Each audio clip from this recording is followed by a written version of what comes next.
Escrevi o que direi, para que quem puder ouvir ouça, e quem somente puder ver, veja, leia. Tudo que estiver em azul são passagens mediante a tradução que tenho em mãos, e que fique claro, me apego a ideias, e não se a sua ou a minha tradução é a correta, pois não sei grego nem hebraico, imagino que muitos também não. Então entenda as ideias e conteste elas, caso não concorde. Peço que deixe qualquer hipocrisia de lado, como dizer que não precisa de nada mais porque já temos a graça, sem saber ao menos o que é a graça. Se você tem a graça, recebendo algo de Deus sem merecimento algum, e não produzir com ela, ou seja, produzir bons frutos a Deus, é como aquele servo que recebeu um talento e o guardou e não produziu, e sabemos que dele será tirado. E antes que digam que eu estou blasfemando, entenda que pecar contra o Espírito Santo significa ir contra as palavras de Cristo, aquele que batiza com o Espírito Santo. Nesse vídeo eu vou fazer um pouco diferente. Nesse primeiro eu vou só colocar a minha opinião e depois os estudos, tá? Então o título é Apocalipse e o chamado Sermão Profético, o que já se cumpriu e o que há de se cumprir. Eu enfatizo que muitos têm feito interpretações selecionando partes isoladas, excluindo, por exemplo, informações claras. Fiquei raciocinando e pensando o que leva a esses pensamentos. Acredito que alguns torcem a revelação para se verem como mais importantes, outros para tentar provar aos demais que a sua religião é a graça verdadeira, outros para que vejam seu arrebatamento e sua exaltação, enquanto os demais que ficarem e não derem ouvido sofram. E resumo que na grande maioria das vezes está relacionado ao orgulho próprio, ou o desejo de se sentir superior. É muito provocado por convívio com pessoas que tentam animá-las a todo custo, dizendo que você é especial, que você é como Davi, como José, como Esther, como Paulo ou como pessoas de destaque na sociedade atual.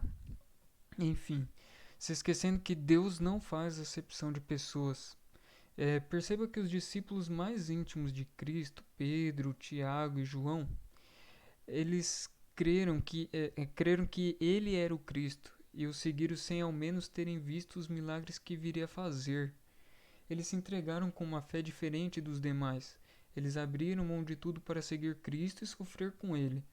Falando de mim, eu olho para minha vida e vejo quão grande seria a dificuldade de largar tudo e crer em alguém sem nunca tê-lo visto, sem nunca tê-lo ouvido, baseando somente em outra pessoa que, por fé e por obediência, no caso a voz que mandou ir para o deserto, diz que era essa pessoa que deveríamos crer e que veio do céu para nós. Puxa, quão fáceis são as nossas vidas comparadas às pessoas daquele tempo. Então, como me colocar como sendo escolhido, como sendo honrado, como sendo ungido e superior às pessoas daquele tempo? E que Cristo não voltou para elas, mas sim enganou-as, mentindo que não passaria daquela geração. E que está descrito nessas passagens, acabei esquecendo até de colocar em azul, depois confira. E que na verdade ele deixou para voltar por nós, porque nós vivemos o tempo da tão falada apostasia que o anticristo honroso, cruel e castigador falou a nós, tá? Vai ficar mais claro nos demais vídeos. Para de ser hipócrita, para de pensar que somos os 144 mil, para de entender que tudo foi dito para nós. Existe sim a nossa parte, existe sim a parte dos próximos anos, mas a maior parte do Apocalipse dos livros foram para eles, os servos daquele tempo que sofreram como nunca mais sofreremos, com toda a crueldade que existe ainda hoje, nem se compara à passada. Entenda que naquele tempo cortavam as cabeças e expunham, entravam nas casas, matavam a mulher, as crianças e saqueavam cotidianamente. Outras torturas muito mais macabras foram executadas por aquelas bestas. E como são muito pesadas e nem todo mundo deseja saber, nem precisa. Na verdade, se não tem em mente, é melhor não ver. Mas eu acho que precisa sim, tá? Eu vou deixar o link para quem quiser ver, é, o tipo de tortura que esses caras usavam lá na época de Cristo também, fora a cruz, enfim, tem muitas torturas. Então, enfim, quem quiser perceber que aquele tempo, tá? Não é que nem hoje, eu vou deixar aí o link na descrição. Desculpa, mas é necessário que você entenda que não é fantasia o que eu estou falando. E hoje passamos por aflições, mas nem se comparam à proporção de ocorrências daquela época. Ainda existem pessoas cruéis como naquele tempo, porém, graças a Deus, em menor escala, tá? Sendo assim, por favor, diminua o seu ego, diminua o seu vitimismo e dê graças a Deus por não ter passado pelo princípio de dores e nem pela grande tribulação. Eu vejo como necessário expor esses sentimentos, tá? Para que fique declarado que não estou tentando convencer ninguém de que o que digo é verdade, mas que Deus é verdadeiro, é justo e fiel, e é tão bom que deixou essa mensagem para nós, que nunca mais haveria aflição tal como aquela e que Cristo veio e buscou sim aqueles que esperavam na fé e deram ouvidos a ele. E que Deus, com todo o seu poder, ainda foi misericordioso com aqueles que praticaram a maldade, tá? Só para que fique mais claro.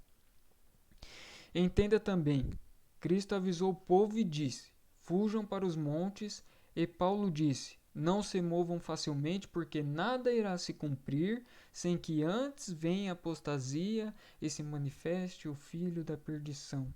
E Lucas ainda acrescenta em suas descrições lá do sermão profético, escrevendo: sou e o tempo está próximo. Não vades, portanto, após eles. O fim não será logo.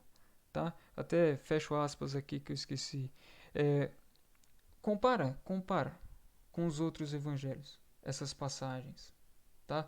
Compara com. Eu vou trazer os estudos para que fique mais claro. Tá? É só um sentimento, é só para que dê luz, que não é uma coisa à toa, não é uma perseguição, mas é uma demonstração da crueldade que ele, o Paulo, trouxe àquelas pessoas, enganando aquelas pessoas, persuadindo elas, falando que ele era apóstolo. E eu já declaro aqui, ele é o anticristo. E eu vou colocar, por isso que eu já estou postando aqui alguns pontos que ele é o anticristo, tá?